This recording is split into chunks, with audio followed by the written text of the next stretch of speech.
Hello and welcome to the Video Vortex. This week we're going to be doing something slightly different. We're going to be looking at an episode of Doctor Who called Deep Breath, which was Peter Capaldi's first episode. And I would argue that this is probably not the greatest ever episode of Doctor Who, but to me it's one that really fulfills its narrative function. By that I mean it's really good at introducing a new Doctor, and there's some really interesting socio-political themes in here that we can perhaps explore as well. Now it's important to understand where this comes in the Doctor Who canon. By that we mean we look at it in context of the kind of over 50 years it's been running. This comes not long after the 50th anniversary special, which to me was one of the greatest episodes. Now, Matt Smith was definitely my favourite of the modern Doctors. I think he was absolutely terrific. But to me, the 50th anniversary should have been his last episode, because the one after that couldn't live up to the sheer hype and magnificence of the 50th anniversary. I think it's interesting what Moffat does as a writer, because in Deep Breath we give Peter Capaldi very much a performance where the first kind of 5-10 minutes is very much like a kind of Matt Smith style performance. It's all hand gestures, quirky one-liners, jokes, and I think that's really interesting to see. And the first 5 minutes is a real barometer of possibilities for Capaldi's Doctor. 1 minute he's quite funny, next minute he's quite friendly and laughing and joking, and there's a shot of him looking up at the dinosaur, which honestly reminds me of Dennis Hopper's character in Blue Velvet, that kind of maniacal energy in his eyes. And to me, I think that's a really good trick of Moffat's. It's saying, yes, this is a new Doctor, but for the core audience, which is traditionally quite younger, it's saying, don't worry, it's still the Doctor, even if it's not the Doctor you're used to. And I think it's a great credit to Moffat that the character evolves not only over this episode, over this entire series. Now, I have a slight issue with that in terms of, for casual fans, that might be quite frustrating, because I think what Moffat likes to do is tell a story over an arc, and I've really enjoyed some of the arcs, particularly in the early Matt Smith years. To me, Russell T Davies, who I don't think is as good a writer as Moffat, if I'm honest, he's very, very talented in some of the stuff he's done. Queer as Folk's particularly interesting. But I think with the arcs that RTD told, you just had good standalone stories each week with a little pinch of salt, a little bit of narrative just kind of thrown in the background there, which doesn't distract you away from the plots of the individual stories. Then in the last episode or two, particularly in the first series with Chris Eccleston, it all then threads together. I feel that Moffat, even though he's a genius writer and I enjoy his here immensely, he sometimes kind of get caught up in this arc, and if you've not watched every episode of the series like casual fans, that might be quite frustrating. To add to a sense of the familiar, there is the Paternoster gang, very much associated with the Smith era, and I think it's particularly interesting, these characters. I think it's really good that we have a positive representation of lesbian, gay, bisexual, transgender, LGBT we call it in the UK, characters. The only problem that I sometimes have is that we often associate a particular characteristic, whether it's ethnicity, sexuality, religion, with particular characters, and they become a cipher for particular issues in society at that particular time. And I really admired about this episode is that they kind of discuss intolerance. To me, the veil that Madame Vastra wears is very much a metaphor for intolerance in a way. And I think it's really interesting what Moffat does. Some people see it as a bit pretentious, and I'm not sure how I feel about this, is he kind of guilt trips the audience in a way by having a discussion about ageism, essentially. So they're talking about this idea of Capaldi's Doctor being older, and they kind of guilt trip Clara into saying, well, he's the man you've always known, he's still the Doctor, just because he's got grey hair and wrinkles. I think that's a really risky tactic to kind of turn on the audience, particularly the younger audience that go, I want a young attractive Doctor, etc, etc. And I really admire Moffat's bravery for that. I think it's good that we explore kind of socio-political issues in programmes to add an extra layer, but I often find that with programmes we often perhaps pick individual battles too much when we could look at a broader spectrum of issues. So I think it's really educational for kids that we look at the Victorian era, because it was very focused on social class, and I'd like them to kind of discuss that a bit more in Doctor Who. It's great that it's in there, but throughout this series in particular, there's been a few episodes where there's a very kind of GCSE level explanation of certain social issues. There's one episode about halfway through the series, which on the whole I thought was really well written and interesting, but it had a very kind of GCSE paper account of this idea of we shouldn't be medicating children for illnesses. And it kind of reminds me of when people graduate from university with a sociology degree, like I did, and I made this mistake, but no, sociology has all the answers. Forget biology, forget psychology, we know what we're talking about. And I thought that was a very dangerous message, that kids could turn around to the parents and go, right, I'm not taking my medication for whatever illness it might be. I believe that we over-medicate children and adults in society. Ivan Illich, a kind of famous Marxist sociologist, talked about that. But I think it's very dangerous how we kind of deal with knowledge. We kind of just throw arguments out in a very simplified form. A bit like politicians do with leaflets. They throw statistics at you about immigration and the NHS and that. We don't fully understand the social context of them. There was some kind of social class commentary in there where it says about he's probably had his throat cut by the violent poor or something like that, which I thought was quite interesting. I find it a bit condescending towards the end of the episode where the two lesbian characters do kind of share a kiss of sorts, and I'm like, yeah, that's really progressive.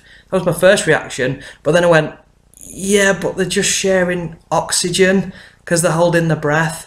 And to me, that was kind of offensive a little bit in a way. It's like, you know, show homosexual couples having a kiss. Yeah, that's really cool. That's progressive. But the fact it's kind of done in a kind of backdoor kind of way, I found that a bit dodgy myself. To me, there is a real kind of synergy here since the 50th anniversary of the old series, the 1980s, and the new series, and that's kind of enriching the show to me, that it's more comfortable with its history in the past. Because Russell T Davies, I think did the smart thing initially for series 1, really stripped down the show to its basic elements so it's more easily digestible to an audience. There's something in media studies called the two-step flow model, this idea that a knowledgeable other has to sit there and kind of explain things, and I don't think that would have been good for series 1. And I think Capaldi's Doctor really relates to the past. To me, I feel like it's a kind of 6th Doctor reboot. So Colin Baker, who I think is a very underrated Doctor, played a kind of nasty, quite angry Doctor at first, and he kind of warmed up a bit through the Big Finish audio series. But I think this is the kind of real golden goose of challenges for writers. How can we make a term that I think it was Moffat used, a not very user-friendly Doctor, commercial? Because we've had one of the most successful Doctors in Matt Smith. He made the brand global. A lot of people assume it was David Tennant's Doctor that did that. No, it was very much the Matt Smith era. And I think Moffat's really kind of gone with this great challenge to prove that he is one of the greatest writers in the series, up there with Philip Hinchcliffe and Terrance Dicks. He's up there in the Doctor Who legends. Again, I feel that Capaldi becomes a little bit of a cipher for real social problems. It feels a bit out of place. The joke about the eyebrows, like, look at the eyebrows, these are attack eyebrows. And he makes a remark about them wanting to break away into their own society and set up their own private state. That's kind of a bit of social commentary in the UK, with the fact that Scotland wanted to be independent for a while. And to me, that's kind of meaningless. It doesn't mean that much. We're just playing on the fact he's Scottish. It's playing on one characteristic. But I think Capaldi's acting in that scene is really good. I think you have quite a few nods to like previous Doctors in here as well. So at one point, the most obvious one is he makes a remark about the Tom Baker Doctor's scarf. He says something like, oh, I could use a really long scarf. No, that looked ridiculous, you know, something like that. And there's a very McCoy moment as well. Now, McCoy's a very underrated Doctor. He's not one of my favourites, but he could be quite Machiavellian and mischievous in a way. And the scene where Capaldi's Doctor runs off, that was really shocking to me. I saw this in the cinema. It was screened in the UK. And he runs off, but you later realise in the episode he knows that Clara can look after herself. So there's twitches of previous Doctors in there. It's real synergy with the classic series. It's bringing Doctor Who back to its roots in a way. We also get the introduction of some of Capaldi Doctor's traits that we get to be more familiar with throughout the series. Writing with chalk on the floor is a good example of this. He has the chalkboard throughout the TARDIS in a way. Many people believe he's trying to come up with coordinates to find Gallifrey, but that's still not been confirmed in the series. And I think the last 10 minutes of this episode are perhaps some of the most interesting, and there's things that I spotted on viewing on the Blu-ray which I didn't notice on the first couple of viewings. And it's to do with what we call the mise en scène. That's a term that comes from the French New Wave, basically means what's on the screen. It's what characters wear, characters' expression, the lighting, etc, etc, the setting. The last 10 minutes of the episode, you will notice that Clara, who's a lot more developed character now, because I think they had to update her, because Capaldi's an actor of such gravitas. He's a real three-dimensional actor and character. And I think it was okay to have kind of Clara a bit fun. You know, the Impossible Girl, ooh, a bit kitschy, a bit kooky, hey, a bit like Amy in some aspects. But now we need to like develop her a bit more, and feminists seem a bit more pleased with her character now.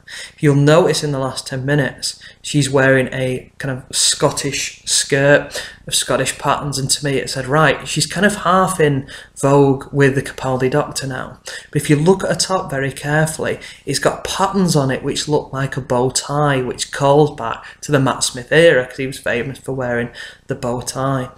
And I found the ending a bit hokey on first viewing it, even though I love Matt Smith. The fact that he rings her from Trenzalore at the end of the episode. And to me, that's really passing on the baton. And at first, I didn't really like it. So that we've just spent, is it like an hour, 10 minutes, getting to know the Capaldi Doctor, and then we're reminded of Smith. And that seemed quite jarring, coming straight out of the Matt Smith excellent years, straight into Capaldi.